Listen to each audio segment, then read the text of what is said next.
Stephen A., some hypocrisy here. Is the Griffin-Aldridge criticism justified? Well, first of all, it's justified. And secondly, and more importantly... Can I ask you something? How could you ask Stephen A. that question? He's the guy doing the criticizing. Is it justified? Who's been louder about it than Stephen A.? That would be true. You're I know. absolutely I accurate didn't know on if that I should point. just put him on the spot like that on Front Street right out of the gate. I got no was going to let him do problems it with himself. I said what I said. I meant what the hell I said. Ain't nobody scared of Blake Griffin. I respect the hell out of him. I really do. Not just as a basketball player, but as a person. But I said what I said. I meant what the hell I meant. All right? The fact of the matter is that he's got this wrong, though, in this sense. It wasn't me that said that. Remember, I was pointing out how Blake Griffin, and you remember when you were talking about, Max, how the dissipation and skills, and I was saying he's a place where he doesn't want to be. Notice he's dunking now. It's Detroit. He doesn't want to be there. He's not that interested in being there, et cetera, et cetera. You know what? You depart from L.A. to go to the Motor City. It's a difference. And you look at the Clippers franchise and what he had there compared to what he has in Detroit. It's a difference. That's what I pointed to. I certainly didn't point to some flagrant dissipation of skills. As a matter of fact, the only argument that we made, and I still stand by that, is who would you rather have, Blake Griffin or Carmelo Anthony, when we were talking about both of them. And I said I'd rather have Carmelo Anthony. And I didn't think that Blake Griffin was Carmelo Anthony. This is years ago. We had that discussion. That's the only negative thing I've ever said about Blake Griffin, and I don't consider it negative. It was just me praising Carmelo Anthony because, damn it, Carmelo Anthony deserved it. He deserves it now, and I'm very proud of my brother for doing what he's been doing. But in between, he didn't deserve it so much. Well, you could say he didn't deserve it, but he does deserve it now. He deserved it then. He had departed from the Knicks. And then remember, he was in Oklahoma City and then from Oklahoma City to Houston. But there were some issues in both respective places, which I highlighted. But for him to be out of the league was just ridiculous. And Carmelo Anthony has proved me right. I'm proud of that brother. Now let me get back to Blake Griffin. That's all I said. I've never said anything about Blake Griffin couldn't play. Matter of fact, I specifically pointed out he can play. Here's where Blake Griffin and LaMarcus Aldridge needs to understand where I'm coming from. KD might have left Oklahoma City to go to Golden State, Max and Molly. But KD was a superstar. And he arrived as a superstar. And even though they were a bomb squad, he still elevated them because he's that great, okay? That's what I'm talking about. When you look at LaMarcus Aldridge and Blake Griffin, they were once the cornerstones of a franchise in Portland and L.A. respectively. When LaMarcus Aldridge went to San Antonio, that was a big-time free agent pickup for the San Antonio Spurs. And we were looking at them different because LaMarcus Aldridge had arrived, and obviously they had other pieces there with Manu and Kawhi and all of that other stuff, with Tim Duncan fading into the twilight. We understood that. What I'm saying is that you look at them now, it's as if they are literally hanging on for the sole express purpose of getting a championship while making a minimal contribution. That is not the same as you being some big-time talent and then going to a team as a big-time talent where you're playing a pivotal role. And so what I'm saying is for them to join a squad where you're talking about Blake Griffin and LaMarcus Aldridge possibly not even being a fourth option. A fourth option. I'm like, damn, that's all I'm saying. And I don't apologize for that because I'm about this competition, man.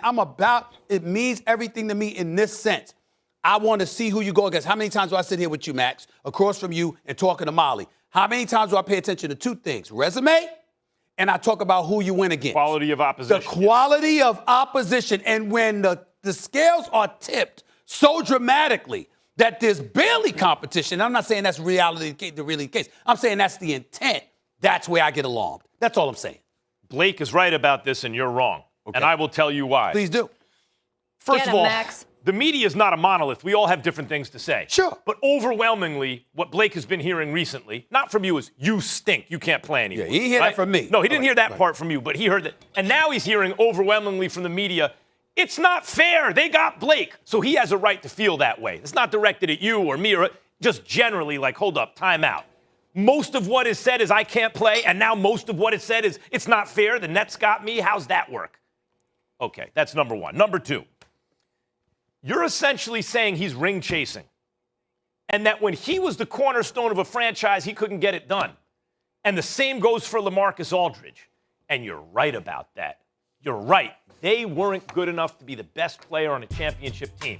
maybe not even the second best player on a championship team. But I'm not going to sit here and castigate players who've come to a conclusion, especially at this point in their career, that's not easy. I can't be the man on a championship team. Know why, Stephen A? Not good enough. They're not quite good enough. It's not that they weren't fantastic players, they were, but there are levels to this.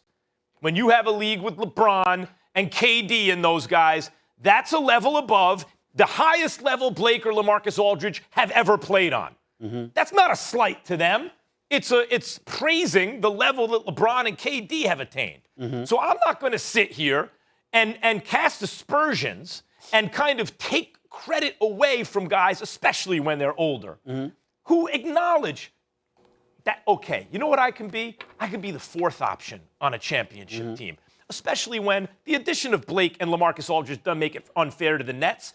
They don't really move the needle. What moved the needle for the Nets was KD, James Harden, and Kyrie Irving. That's why the Nets are going to destroy everybody. Okay. Here's my point. First of all, I'm allowed to not like something without it actually being a criticism. It just doesn't happen to be my preference. I'm not knocking Blake Griffin and LaMarcus Aldridge. I get it. But my point is that if this were a superstar that we saw descend before our very eyes, we would be like, why not just retire?